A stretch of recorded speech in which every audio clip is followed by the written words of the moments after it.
Direito, meio ambiente e mineração. Esses são alguns temas que nós escolhemos para tratar no podcast chamado Isto Pode, que iniciaremos hoje falando um pouco sobre essas três áreas de uma forma descontraída, prática e desmistificando a chatice que está associada a esses temas, tanto no direito, como no meio ambiente, como na mineração.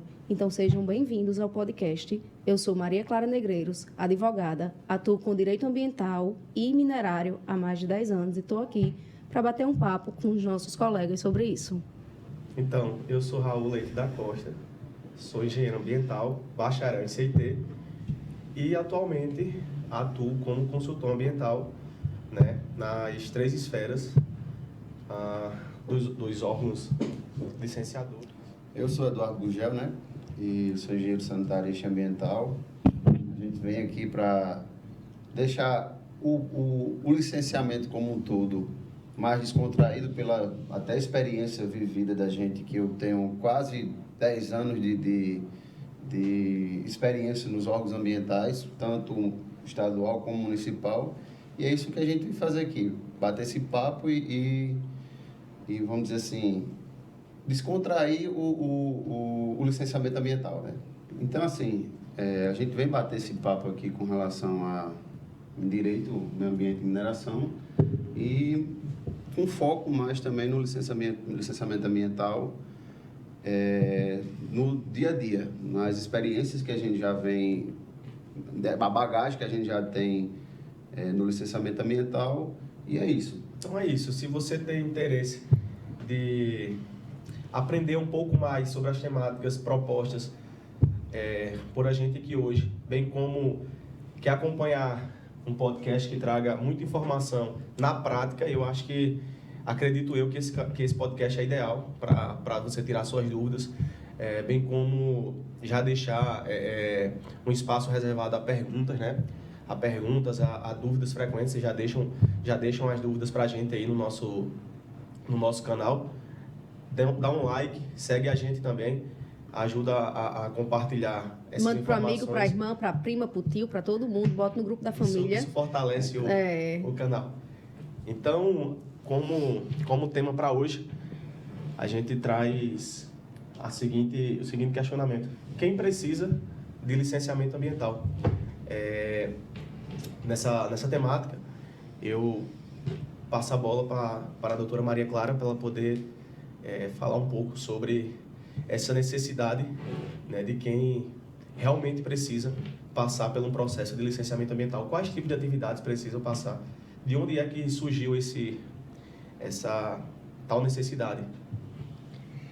Primeiro tiro doutora, que a gente está aqui para descontrair, né?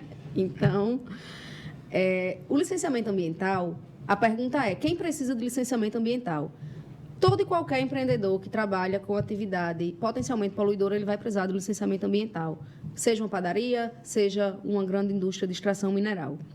Então, nesses termos, nós temos a resolução do CONAMA 237, que regulamenta isso, e ela diz especificamente quem precisa desse licenciamento ambiental. Então, na prática, nós temos aí o quê? Agricultura, mineração, vamos lá, transporte, caça, indústria. Então, a gente percebe hoje que, na prática, quando a gente está nas empresas, a grande maioria das empresas hoje, inclusive hotéis, pousadas, restaurantes, dependendo da localização, vão precisar de licenciamento ambiental. E o que eu observo, acredito que vocês também, é que muita gente nem sabe que precisa ter uma licença ambiental em mãos para poder operar. Na maioria das vezes, né, eles acham que ele não tem essa obrigação. Eu tenho minha pousada, mas é pequena e mesmo assim eu não preciso ter, porque é um dinheiro que ele acha que está gastando. E, na realidade, é um investimento que ele faz tendo o empreendimento licenciado. A sociedade vê isso como um empreendimento, como é que eu posso dizer? Correto. Correto, né? E, além disso, é uma carta de seguro, né, que o empresário tem na manga, porque ele vai deixar de cometer um crime ambiental, porque não ter licenciamento ambiental é um crime previsto em lei. Então, ele deixa de responder sanções civis, penais e administrativas. Então, assim, não é só ter porque é bacana ter, né? Você tem que ter porque você tem a obrigação de ter. Você não tem outra saída, além de todos os benefícios que isso traz. Isso, e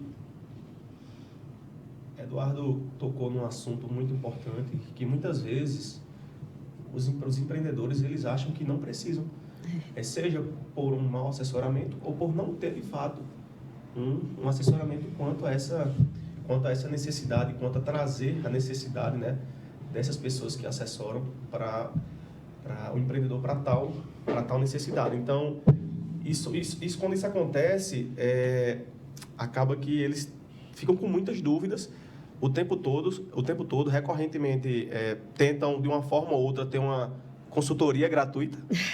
Porque ninguém quer pagar, Ninguém né? quer pagar. Todo mundo quer se regularizar, mas ninguém quer pagar. Então, isso acontece muito. Então, é preocupante, porque, de fato, cada vez mais a grande gama, a grande lista de atividades passíveis a licenciamento só aumenta. Então, atividades que antes não eram licenciáveis, por algum motivo, regularizou-se entendimentos ou deixou mais claro entendimentos que, a partir de tal olhar técnico para aquela atividade especificamente, percebe-se que aquela também precisa entrar na lista das atividades licenciáveis. Então, isso quase que frequentemente precisa ser ajustado, né? Precisa ser revisada essa lista, essa tabela de atividades passíveis a licenciamento. Isso é bom, acredito eu. Eu vejo isso com um olhar muito positivo, porque deixa um meio ambiente mais seguro, porém preocupa. Preocupa porque muitas vezes a informação ela não chega ao empreendedor, né?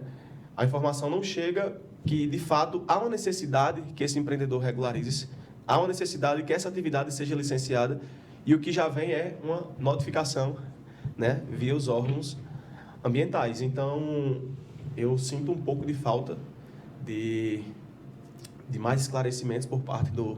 Notificações educativas, talvez. Seja ações educativas, seja ações, né? Exatamente. Porque Educação muitas vezes ambiental. eu compreendo que deveriam sim já iniciar licenciado, isso deve ser básico, isso deve ser feito sempre. Porém, isso inclusive está respaldado por lei, né? Mas muitas vezes temos que admitir que existem muitas pessoas com grau de instrução um pouco deficiente e que ele realmente não tem a menor noção que ele está causando um dano ao meio ambiente. E como é que isso vai acontecer? Por isso que eu acredito também, Maria Clara e Eduardo, que essas licenças ambientais, algumas das modalidades de licenças ambientais, têm esse caráter educativo, né? Exatamente para vir subsidiar o empreendedor que não tem essa real noção que precisa sim estar regularizado, precisa sim estar licenciado com a atividade ali que ele está a desempenhar. A gente tem aquele exemplo que a gente já conversou bastante sobre ele, né? O caso do dentista, da clínica odontológica. Perfeito. Quantos dentistas que faz pequenos procedimentos, né? Sabe que precisa de licenciamento ambiental. Perfeito. A gente conversou bastante sobre isso há umas 2 semanas atrás. Exato. E é um caso que realmente eu não vejo dentistas sabendo que precisam desse licenciamento. Muitas vezes você conversa com um dentista e diz: você sabia que sua atividade é passiva de licenciamento? Diz: não sabia, só tenho minha cadeira ali de procedimento cirúrgico. Mas é exatamente por isso. Eu não conheço um consultório que não faça um consultório odontológico, né? que não faça extração de um dente. Consequentemente, se tem um procedimento cirúrgico, necessita-se de licenciamento. Então, é muito difícil ter um... Eu particularmente não conheço, não sei nem se é possível ter um consultório odontológico que não tenha essa atividade de arrancamento de procedimentos cirúrgicos. Então, realmente necessita. Está trabalhando com perfuro cortantes, que você tem que dar um destino Perfeito. Correto para esse resíduo, que para eles é só aquela caixinha que você pega o material que foi utilizado e coloca lá, mas ali, para ele acaba ali, mas na realidade não. Alguém tem que fazer aquela coleta e a empresa responsável tem que dar um destino correto para esse resíduo. Então, o empreendedor, vamos dizer assim, empresário, tem que abrir a cabeça e parar de achar que o licenciamento ambiental, a preservação ambiental, acaba na porta dele. Ele tem que entender que o resíduo que ele está gerando gera um impacto para alguém. Em algum momento, aquele resíduo que ele gerou ali, ele vai trazer um prejuízo se não destinado de forma correta. Então, ele tem que entender e até participar mais desse processo de licenciamento, né? Para ele saber o que é que ele está sendo gerado no empreendimento dele, né? E não ser só um gasto. Eu gerei meu resíduo, estou pagando a empresa lá e ele que se vire para dar um destino. Na realidade, como cidadão, ele deveria, de fato, entender que aquilo ali é dever dele, é obrigação dele. E a nossa função e o nosso objetivo aqui, né, é esclarecer esses pontos para a sociedade como um todo, para os empresários, para os empreendedores que não sabem dessa necessidade e mostrar a importância disso, não somente a importância do ponto de vista ambiental, mas também a importância do ponto de vista empresarial.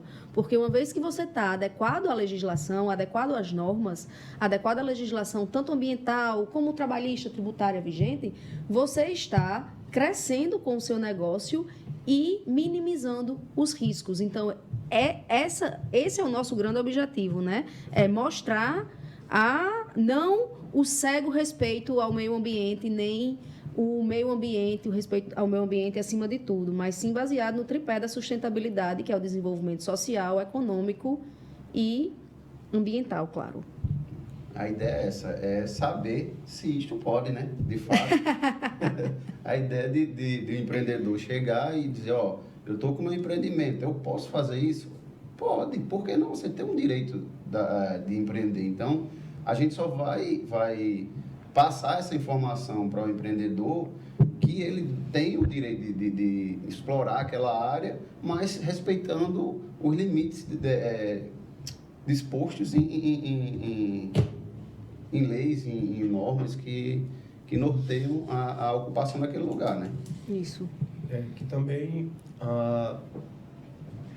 temos que sempre ter a ideia de passarmos o entendimento que não é porque você tem o direito de exercer sua atividade, não é porque você tem o direito de fazer acontecer o seu empreendimento que você tem que fazer de qualquer forma. Muito pelo contrário, você tem que fazer de forma responsável, consciente, né?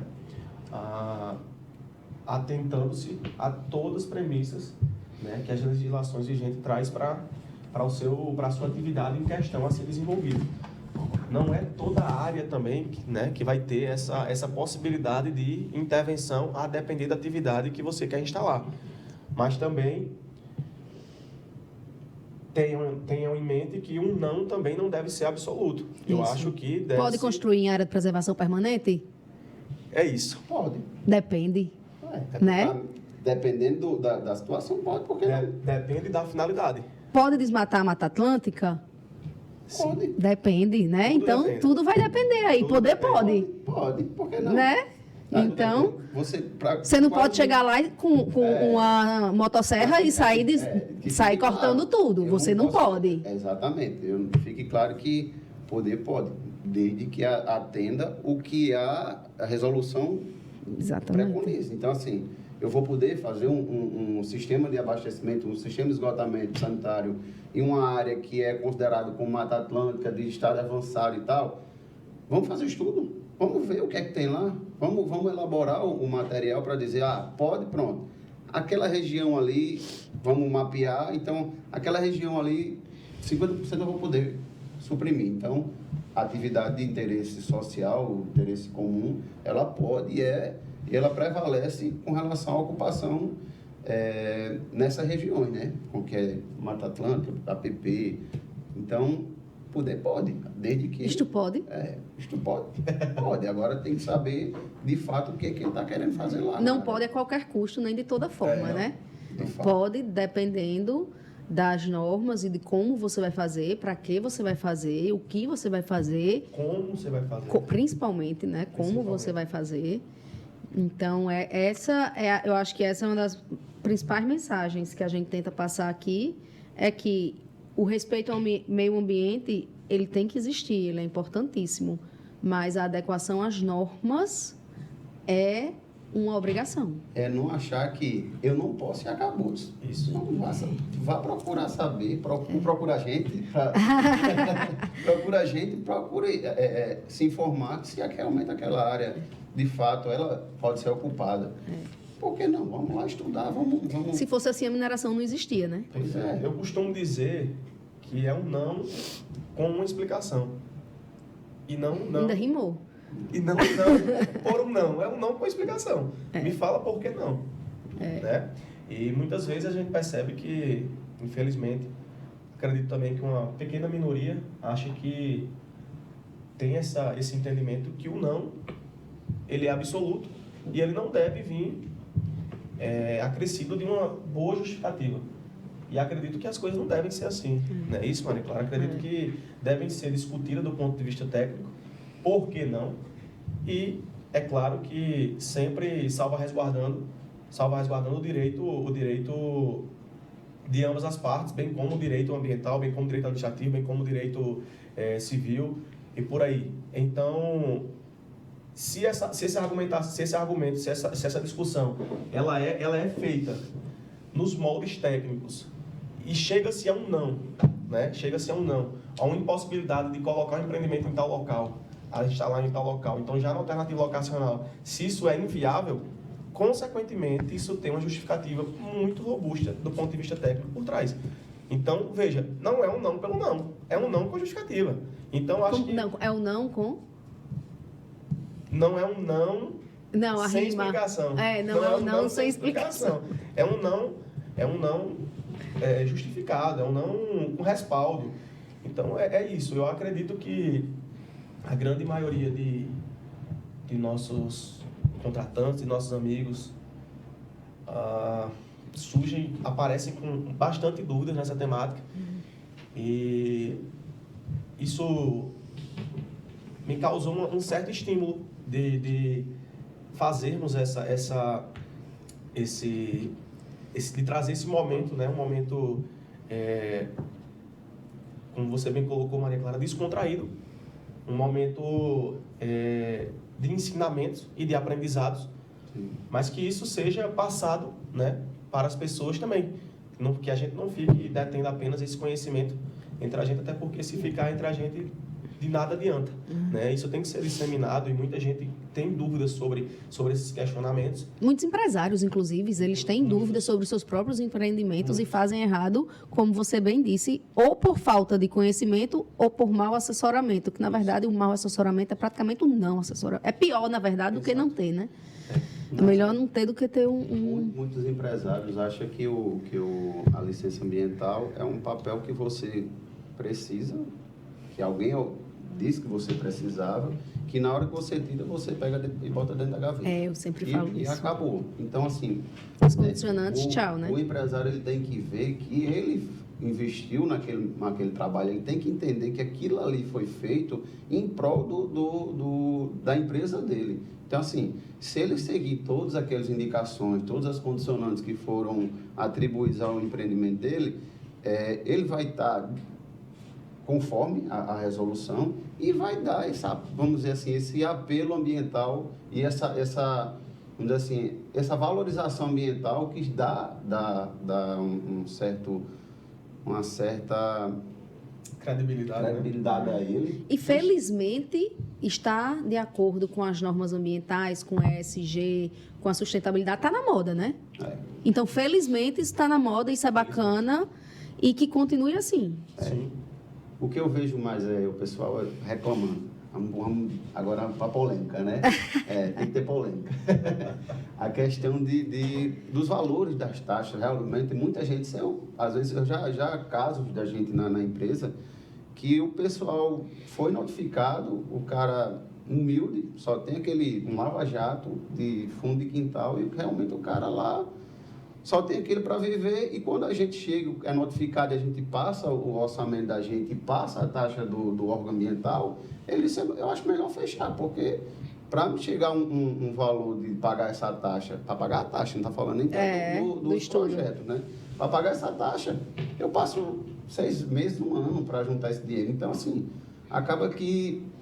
E quando ele termina de juntar, tem que pagar outra, né? Porque tem que renovar. Já findou-se o prazo de validade, exatamente. Eu acredito, viu, Eduardo, que só pegando um gancho na sua fala, é que para essas atividades, inclusive, não só essa, como algumas outras, o ponto de corte, né, o ponto de corte para da dispensa deveria ser um pouco maior. Ou o ponto de corte ou a mudança de faixa de micro para pequeno, né, também fosse um pouco maior. Por que eu digo isso? Porque, perceba, como você bem colocou, você tem um pequeno empreendedor no interior do estado que está ali lavando 1 ou 2 carros por dia. Quando é que ele vai ter a possibilidade? Quantos carros vai ter que lavar para pagar uma taxa, apesar de mínima, no órgão ambiental para poder regularizar-se?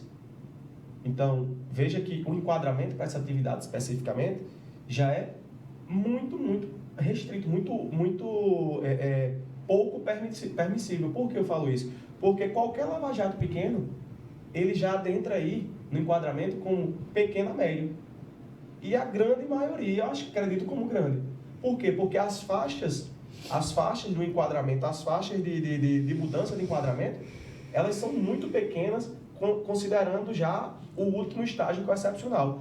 Ou coloca o excepcional muito para cima, ou eleva esse nível do excepcional muito para cima, ou, de fato, né, aumenta-se essa faixa da dispensa. Porque o que não pode também é uma atividade como o lava-jato, que a gente sabe que é potencialmente bastante poluidora, ficar também à mercê da não regularização, né, da não profissionalização da atividade, né, por entraves dessa natureza.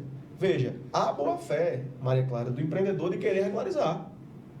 Ele também não quer parar a atividade dele porque é a sua única forma de sustento, é o ganha-pão. Mas, por outro lado, ele está praticamente impossibilitado de dar seguimento à sua atividade. Por quê? Ele não tem condições mínimas para pagar. Por quê? Porque o ponto de corte, a faixa, para ele tornar licenciável ou para ele já ser de pequeno a médio, é muito pequena. Então, qualquer pequeno lava-jato já se enquadra. E a taxa é consideravelmente cara. Raul, sem falar que na hora que você é notificado um empreendimento de pequeno porte, existem as normativas, existem equipamentos, no caso do separador de água e óleo, que não é barato. Então, além dele pagar a taxa, além dele pagar o estudo, ele vai ter que se adequar, ele vai ter que comprar um equipamento e provar que se adequou. E então, tem que monitorar, tem que apresentar laudo. Então, assim... Bem colocado, Dudu. De fato, teria que ter uma margem e saber de quem está sendo cobrado isso. Eu digo que não deve ser cobrado, deve. Mas cobre para quem pode pagar. Se um empreendedor desse, que é vamos dizer assim, de fundo de quintal, tem um pequeno empreendimento que não pode pagar uma taxa, ele vai fechar. Isso é bom para economicamente, porque a gente tem que trabalhar com os 3 viés que você acabou de falar. Então, assim, eu vou acabar E o lado social vai para onde? E o econômico, né? Então, assim, a gente não pode só ver a parte ambiental. Então, assim, tem que dar alternativas pessoal para poder se regularizar. Eu digo que tem que ser cobrado para o excepcional poluidor, cobra, de fato, tem que cobrar sim. Agora tem que ver o lado social da coisa. Isso é verdade. E outra coisa, quem está pagando caro? Esse dinheiro está indo para onde? Não, está um fundo de meio ambiente que vai para as áreas de conservação. Aonde que eu estou vendo? Você vê? Mudemos de assunto. Isso, Mudemos de assunto. É bom ter uma polêmica assim, né, Paulo? Eduardo, bem colocado. Então, a gente parte dos custos rapidamente aqui levantados. Estudos e projetos. Certo? Voltados à assessoria, Estudo e projeto, vocês falam na parte de elaboração, sendo que ainda tem a execução desses projetos. É o 4º item que eu ia falar, Maria. Porque imagina. Imagine que você paga X para um projeto, você vai pagar aí 4 a 10 a 20 X para a execução desse projeto. Perfeito. É isso aí. Então, projetos e estudos. Taxa junto ao órgão. Taxas de publicações nos diários de grande circulação. Mais as taxas. E no jornal, no Diário Oficial e no Jornal 2. Então, veja, mais os custos executivos. Então, estamos falando aqui de qualquer empreendimento pequeno, de uma quantia exorbitante, porque, de fato, você que tem seu empreendimento pequeno, você que está numa faixa ali de praticamente vendendo o almoço para comer a janta, para comprar a janta, você não tem condições de arcar com isso. Isso é um fato. Vai deixar do jeito que está, vai deixar do jeito poluindo, trazendo dano, né? Vai deixar, por não conseguir ter uma legislação que abrace toda a atividade, do que pode mais até o que quase não pode, né? Pelo fato de não poder, de ter um ponto de corte não aplicável. Então, acho que já passou até da hora de ser revisto esses enquadramentos quanto a essas atividades para pequenos empreendedores. O que eu vejo muito é a questão da desburocratização do licenciamento ambiental. Será que seria possível desburocratizar? Eu acho que deveria desburocratizar. Já passou da hora. É muito burocrático, é muito documento. Não falo em liberar, não é facilitar, é diminuir essa burocracia toda. Então, será que o empreendedor ele não pode ter... é um tema que eu gosto muito, é a questão do automonitoramento. Será que isso, em muitos casos, não funciona? Né? A gente tem as multas, é um tema bem polêmico essa questão do automonitoramento, porque muita gente é a favor e a maioria é contra. Mas a gente já vê isso em países aí por fora. Então, acho que esse é um tema bem interessante de se tratar, que o empreendedor, será que ele não tem um voto de confiança de dizer o que está fazendo? E a gente estava falando aqui antes, voltando à questão dos custos, e se é uma atividade que envolve supressão vegetal? Aí o problema está muito maior, né, para o empreendedor, porque, além de tudo, ele tem que garantir, tem que fazer o reflorestamento, ainda tem que garantir 3 anos desse reflorestamento. E os custos disso? Monitoramento tem um custo altíssimo. Pesadíssimo. Fazer esse monitoramento por 3 anos. Ah, tá certo? Tá, tem que compensar. Mas essa forma de compensar é muito cara. Eu não estou me referindo a grandes indústrias. Não é disso que a gente está falando aqui, né? Como vocês bem apontaram aí, a gente está falando do menor. A grande indústria é outro esquema. E você tem que ver que essa burocratização do licenciamento acaba que afastando o empresário investidor, de fato, de certos, vamos dizer, municípios ou até estados. Eu vou investir milhões eu vou começar o que quero, eu tenho que começar, porque você tem uma janela de investimento, que eu preciso estar com o meu empreendimento operando em tal data. Só que quando você vem ao histórico de licenciamento de empreendimento de grande porte, você vê que tem um histórico que você fica refém do órgão ambiental por muito tempo, até a licença sair, você de fato poder operar o seu empreendimento. Então, é muito desgastante para o empreendedor. Mas não, tem que ver o lado ambiental. Tem. Mas faça de uma forma que ele não seja prejudicado, o empresário, nem o meio ambiente. Tenha, vamos dizer assim, tem um meio termo, e não só documento em cima do documento. A análise, porque às vezes o que acontece? Eu estou licenciando um empreendimento hoje e um semelhante ou igual acaba que é muito triste para quem investe. Então, quem tem um poder de investimento deveria ser tratado melhor, de fato, e conseguir, vamos dizer assim, chegar ao seu objetivo de forma mais célere. Não que não deva cumprir o trâmite normal, deve, com toda a documentação, mas saiba que existe algo por trás daquele licenciamento ambiental, existe geração de emprego, existe uma área que ele vai compensar, ele vai destinar uma área. Então, assim, foca no que realmente funciona. Mas aí a gente volta lá para a Organização das Nações Unidas, para a Constituição Federal.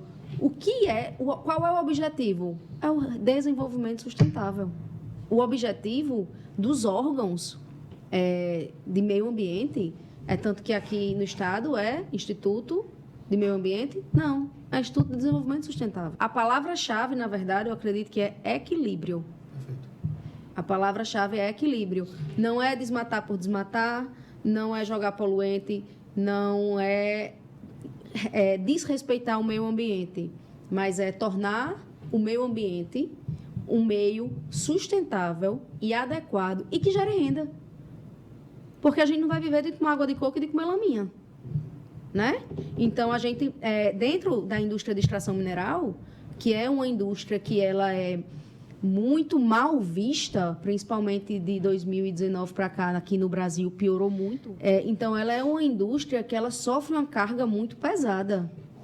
Então, se você é denominado minerador, você já é mal visto pela sociedade, você já é um degradador do meio ambiente, você já é uma pessoa que você só pensa em dinheiro. E não é isso. E quando a gente fala de minerador, de mineração, é importante saber que, estava falando de licenciamento ambiental, quando você bota mineração, o enquadramento vai para onde? Qual é o potencial poluidor quando você bota mineração? Grande, né? Grande, direto. A gente está falando de mineração, um poço de água mineral. Isso é mineração. A gente está falando... de pissarro, né? Uma jazida de pissarro é mineração. A areia é mineração. A gente não está falando aqui de ouro que tem uma... e até uma palavra utilizada de um professor alemão que ele chama de ecological rucksack, que é a bagagem que aquilo traz. A bagagem ecológica, quanto de material ele tem que extrair da terra para poder conseguir o minério. Então, quanto maior a bagagem ecológica, quanto maior a ecological rucksack, maior o dano ambiental. Então, a gente não pode comparar aqui qual é a bagagem de uma areia, de extrair areia. Não tem, porque tudo que você tira, você usa. Né? Agora, para ouro, aquele seu rejeito, aquilo tudo, vai para onde? Então, não pode ser grande o potencial poluidor, ou gigante, e do outro ser grande também. O porte é micro e o potencial é grande. É tudo grande. Não existe isso, assim, Complicado. Vocês levantaram dois assuntos que me chamou uma atenção só para pontuar. Em relação, primeiro, ao automonitoramento. Eu sei que, para muitas atividades, para muitos empreendimentos, isso é bastante aplicado. Acredito que funcione. Pequenos, principalmente. Mas percebam que me causa particularmente um certo receio, um certo esquisitice, partindo do pressuposto que a gente está falando também de estarmos a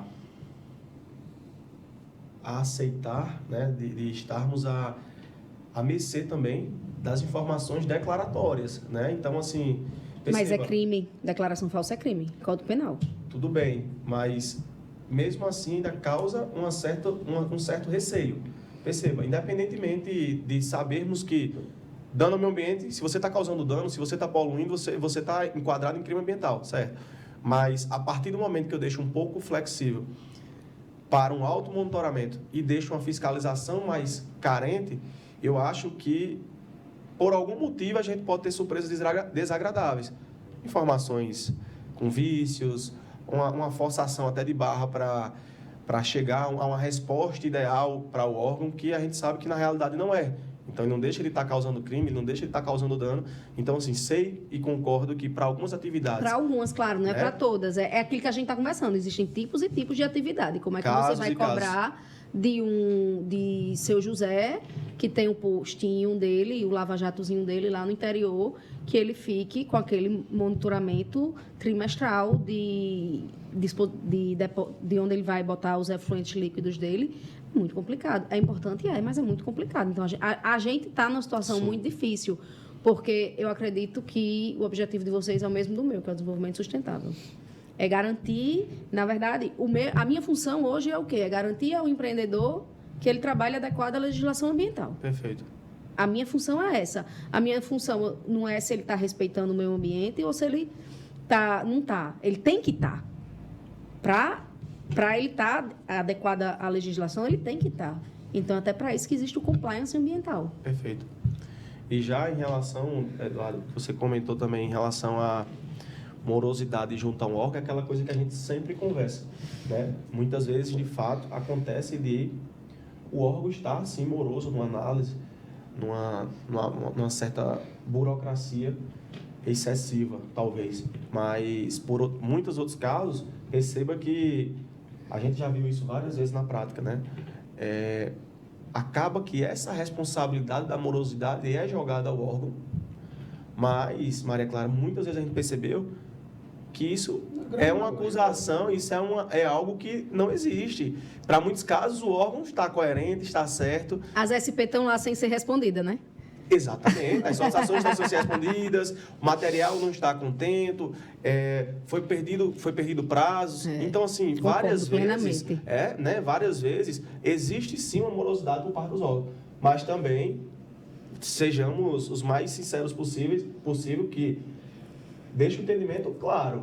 Existe também o outro lado da moeda que mostra que muitas vezes o empreendedor, atrelado à sua equipe técnica, atrelado à sua equipe de engenharia, de consultoria, está falho. Mas é muito mais fácil jogar essa carga de responsabilidade para o órgão. Com certeza. Do que ter hombridade, né? Do que ter... Mas isso que você falou é a pura verdade. verdade. Responsabilidade de chegar para o seu contratante e dizer: contratante, estamos nessa situação de morosidade por culpa minha, por culpa nossa, por culpa da engenharia. Então, assim, concordo com o Eduardo em gênero, número e grau. Existe uma morosidade, sim, nos processos de licenciamento ambiental, mas não coloquemos apenas a responsabilidade junto ao órgão. Saibamos que existe também responsabilidade atrelada ao empreendedor, que muitas vezes não é cumprida, e deixa o processo mais moroso, consequentemente, o caminho mais fácil de jogar essa responsabilidade, essa culpa é para o órgão, mas não. É jogar para o outro, né? Temos que ser bem coerentes quanto a isso, porque existe essa situação. Eu e Eduardo tinha números para isso, tinha dados de alguns cantos, de alguns órgãos que a gente tinha feito comparativos, e na grande maioria das vezes... Eu tenho um exemplo prático um exemplo prático. Em 2017, eu comecei a fazer assessoria jurídica de uma empresa X. Certo. Essa empresa tinha uma licença de regularização dada entrada em 2013. Eu entrei na empresa em 2017.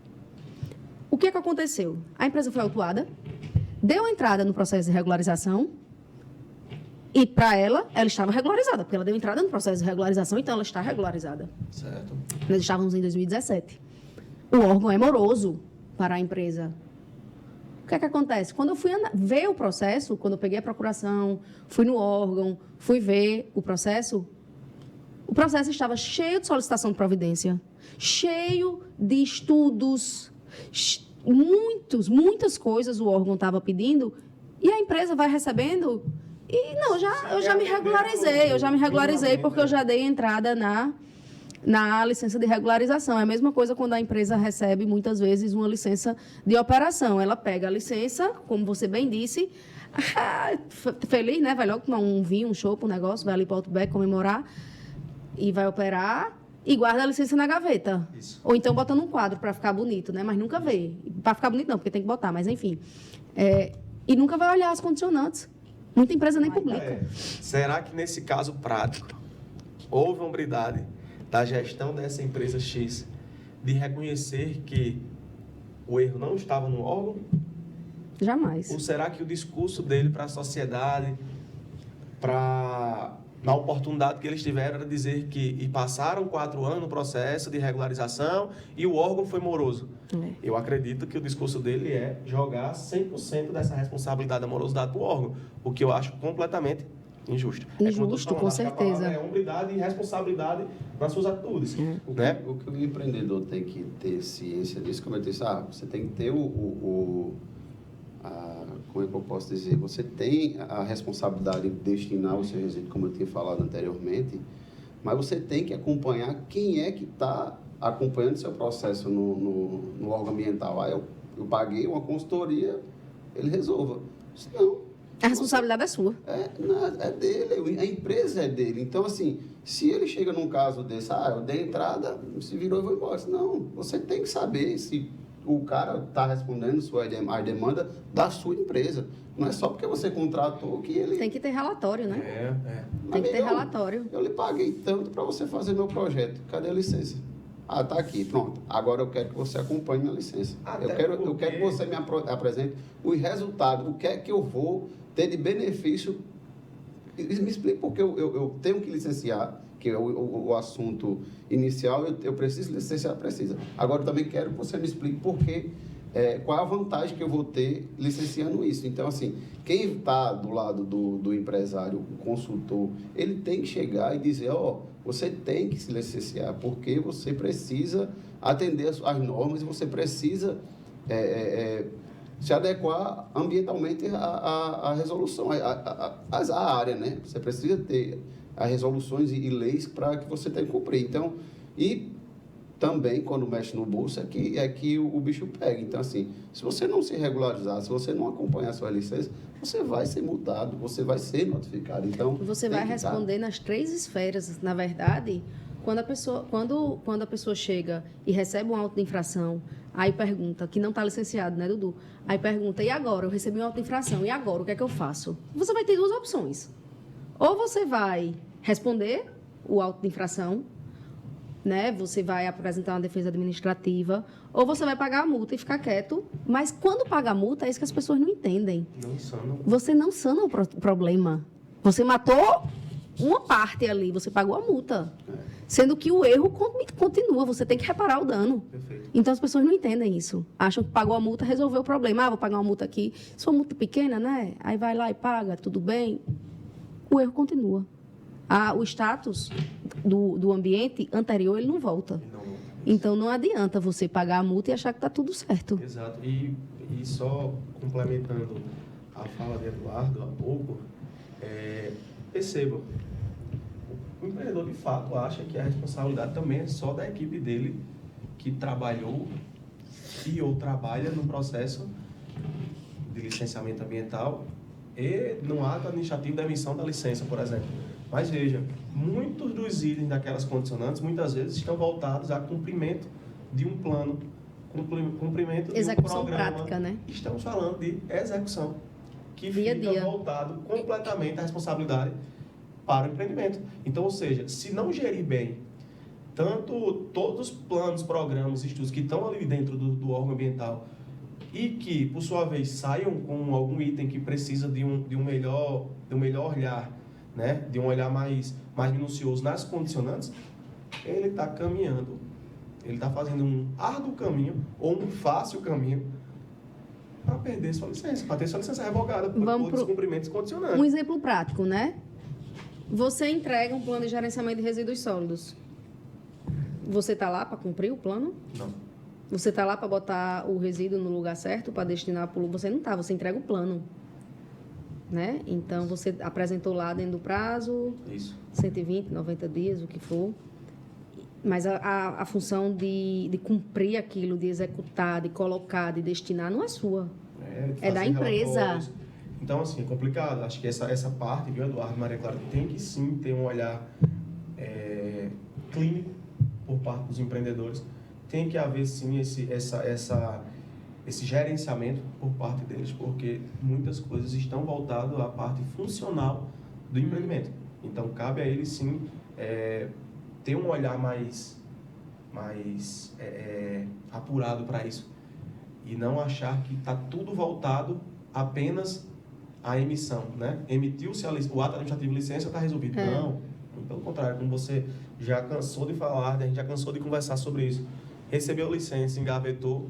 Não adianta. Não adianta. Você está um poeta. Recebeu a licença, engavetou, o problema chegou. Pronto, é a nova chamada. Pois é. Mas eu concordo plenamente, e é o que a gente vê na prática. A gente vê muito isso na prática. E descumprimento de condicionante também vai levar a uma responsabilização civil, penal e administrativa. Você vai pagar a multa, você vai reparar o dano e você pode ir preso. Sim. Ninguém vai preso, porque empresa não vai presa. Olha, eu tô poeta também. Empresa não vai presa. Mas quem é que responde? Isso. Né? Pela pessoa jurídica. Isso. É o empresário. Né? Então, o CNPJ está vinculado a uma pessoa. Exatamente. Então, assim, eu gostei dessa rima. A empresa não vai presa. Eu vou adotar isso agora. Mas as pessoas Ah, porque quem responde pelo crime. Então, assim, isso é um tema aí para um próximo podcast, a gente falar sobre responsabilização nas 3 esferas. Acho que isso é importantíssimo também, porque o nosso trabalho é evitar isso. Né? A base do nosso trabalho, seja a minha parte jurídica, a parte técnica de vocês, que se complementam. Sim. Né? O trabalho da gente aqui, nós não somos concorrentes, nós complementamos as nossas atividades, eles fazem a parte de consultoria técnica, eu faço a parte jurídica, e assim, uma coisa, é muito difícil o empreendimento andar bem solto, né? só com um ou só com o outro, porque eu não faço estudo técnico, nem vocês fazem parecer jurídico, então... É isso. A gente se complementa nesse sentido profissional. E quais são, deixa eu fazer aqui uma pergunta a vocês, quais são, na prática, os benefícios do licenciamento ambiental, para a gente deixar bem claro aqui? Maria Clara, eu acho que... O que é que você diz para o seu cliente? Eu sei o que eu digo para o meu, mas vamos ver da parte técnica. O meu eu vou dizer, olha, você não vai ser preso, nem você vai ter que pagar multa, e nem você vai ter depois que reparar o dano, porque você não vai causar dano. Então, o meu é isso. Maria Clara, acredito que, além daquela pegada de credibilidade com a sociedade, né, hoje veja que a gente hoje tem um mundo muito mais antenado a essas premissas, questões ambientais.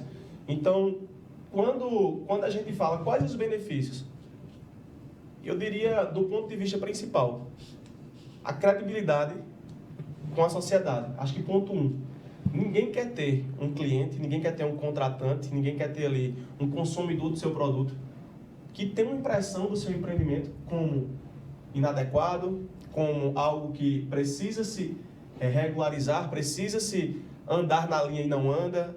E eu acho, então, que, principalmente, a grande resposta para a sua pergunta é credibilidade com a sociedade. Então, para eu ter crédito com a sociedade, para eu ter crédito com quem... E com o banco também, né? Sem muitas vezes. Porque agora é item de checklist de banco. Credibilidade com o banco também, que é muito importante. Não, o empresário, às vezes, ele está também muito às vezes mais preocupado com esse crédito aí do que com a sociedade. Às vezes só vai lá tirar a licença porque o banco disse, não, só lhe empresta o dinheiro se você tiver. É um dos itens do checklist, né, Eduardo? Então, assim, ainda bem que os bancos estão com essa postura de pedir, né? Entre Agora, os né? itens... Antes tarde do que nunca. Estão com essa postura de pedir que, de fato, exista, que haja licença para aquele empreendedor, para ele poder ali ter uma possibilidade de uma possível linha de crédito, né? De poder ter esse crédito junto às instituições financeiras. Então, é isso que eu tento passar para os nossos contratantes. Percebo que, ao passar do tempo, os contratantes mesmo, nossos contratantes, eles vêm com uma educação ambiental bem maior, né? Eu percebo que, algum tempo atrás, eu tinha uma maior dificuldade para fazer com que eles entendessem a real necessidade de estarem regularizados, de estarem licenciados do ponto de vista ambiental. Eu percebo que hoje o discurso é um pouco mais simplista, porque eles já carregam consigo o entendimento que é necessário. Eles sabem que é necessário. Seja por não passar por multa, seja por não estarem ali à mercê de uma fiscalização, um embargo do empreendimento, seja por não serem manchete de algum veículo Imprensa, né? de informação à imprensa por algo negativo voltado a um dano ambiental, mas eles sabem que precisam se licenciar, seja para vir reivindicar um crédito junto a um banco. Então, assim, existe sim, acho que nos dias de hoje, né, nessa era mais contemporânea, um entendimento que a necessidade está ali intrínseca, né? Ele já carrega consigo essa necessidade, como eu acabei de dizer, seja por qualquer um desses motivos que... Então, hoje em dia, eu percebo que eles estão mais educados do ponto de vista ambiental. Não sei se você também tem essa... Com certeza. Essa sensação, né? Essa impressão. A gente percebe uma mentalidade muito mais contemporânea em relação a isso. Até porque, quando a gente vem falar de desenvolvimento sustentável, a gente vem de 1970 para cá, né? Então, assim, as pessoas, hoje, elas têm uma consciência maior. Seja porque o filho está dizendo, se for um empresário mais antigo, seja porque o neto está dizendo, seja porque a mídia está dizendo, seja porque ele foi cobrado efetivamente em um órgão ambiental. Então, essa mentalidade, eu vejo essa mentalidade hoje muito mais enraizada nas pessoas, muito mais transparente. É exatamente isso que você disse aí. Elas sabem que tem a necessidade, pode até não fazer, mas sabe que está errado. Isso. Exatamente. Pode até não fazer, mas sabe que está errado. Exato. Então, assim, a dificuldade de você falar de uma assessoria de projetos, de uma consultoria ambiental, seja ela técnica ou jurídica, quando a gente fala em meio ambiente, em direito ambiental, a gente sempre fala na parte preventiva, né? Porque são os dois princípios basilares do direito ambiental, o da precaução e o da prevenção, que são distintos. Mas o empreendedor, ele tanto tem que fazer a prevenção como a precaução. Então, assim, é importante, mas é difícil. Apesar da mentalidade estar melhor hoje, ela continua difícil. Porque você conseguir convencer, vamos falar bem em termos práticos aqui, você conseguir convencer o empresário que ele precisa gastar dinheiro na cabeça dele com assessoria preventiva, é muito difícil. É muito difícil. É muito difícil. Mas, na realidade, não é gastar dinheiro com assessoria preventiva, é investir no seu negócio, é trazer benefícios para o seu negócio, é trazer linha de crédito de bancos, linha de selos, né? Você divulgar a sua empresa, você trazer essa visão ambiental que a sua empresa está desempenhando. Porque eu vou fazer dar um destino certo ao meu resíduo. Porque sua empresa fica bem vista. E divulgue isso. Minha empresa... Use de marketing, né? Está na moda, como eu disse aqui, está na moda. Isso tem o seu apelo ambiental e tem a sua valorização no mercado. Lá no escritório a gente tem energia solar e reusa as águas pluviais. Eu digo a todo mundo. Muito bom. Eu digo a todo mundo. É chamar isso para a sua empresa. Então, não é porque eu fiz um projeto de reuso, eu vou deixar guardado na gaveta. Não. Diga que você use a seu favor. Use a seu favor. Traga essa visão, essa valorização para a sua empresa. Dissemina o conhecimento. Cabe trazer mais pro financeiro. A visão tá potencializando o seu comércio. Estou dizendo que lá, minha empresa, eu tenho um diferencial? Tenho. Meu vizinho lá não tem isso. Quando eu digo que faço, minha empresa é ecologicamente sustentável, é bonito, mas divulgue isso, porque o seu vizinho você já está um passo à frente. E ser ecologicamente sustentável não significa que você nunca derrubou uma árvore, que você não usa coisas que vão poluir o meio ambiente. Não significa isso, né? Significa que você faz de acordo com as normas. Exato. E que você pode fazer, porque você foi autorizado para isso. Sim, você tem um auto administrativo em mãos, que é a licença ambiental, e que você pode fazer isso. Sim. Eu também, nesse cenário, gostaria até também, viu, Maria Clara e Dudu, deixar aqui um chamamento para os nossos próximos encontros, né? Num grande assunto, uma grande temática, que é o que concerne de quem é a incumbência do licenciamento em alguns casos. Tem muita dúvida. O pessoal não sabe se vai licenciar na seara, né, na esfera municipal, ou na esfera estadual, ou na esfera federal. E quando você licencia na estadual e a federal lhe multa? Mas eu acredito que porque a fiscalização está inerente quando é o inverso? Aos três poderes, não é isso? E quando é o inverso? As três esferas, desculpa. Não, eu digo, o empreendedor ele fica louco. Meu empreendimento eu licenciei no município. Como é que o Estado está me multando? Ou o contrário, né? Isto pode? Isto pode? Então é isso. Acredito que seja uma pauta que o pessoal tem muito interesse em ver discussões técnicas a respeito de quem é essa competência do licenciamento. E vocês que estão acompanhando nosso podcast, dê sugestões de temas para os próximos, a gente debater aqui e trazer essa informação mais detalhada para vocês. Então, no próximo episódio... E segue nosso canal, né? Se inscreva. Se inscreva. Porque eu estou me adaptando, né? Então, para o próximo episódio, nós vamos falar sobre a competência do licenciamento ambiental. Quem vai licenciar cada tipo de empreendimento em cada área e por que aquele órgão, seja esfera estadual, municipal ou federal, vai licenciar aquele tipo de empreendimento, não é isso? Isso. Tá ótimo. Então, eu queria agradecer a vocês por nos ouvirem. Continuem. Nosso podcast é semanal. Toda sexta-feira ele vai ao ar. Dê um like, curta, compartilhe, manda para o grupo da família, para os amigos, para os primos, para os inimigos também pode mandar, porque se eles não gostarem, não tem problema, eles vão estar dando audiência. Então, muito obrigada e até a próxima.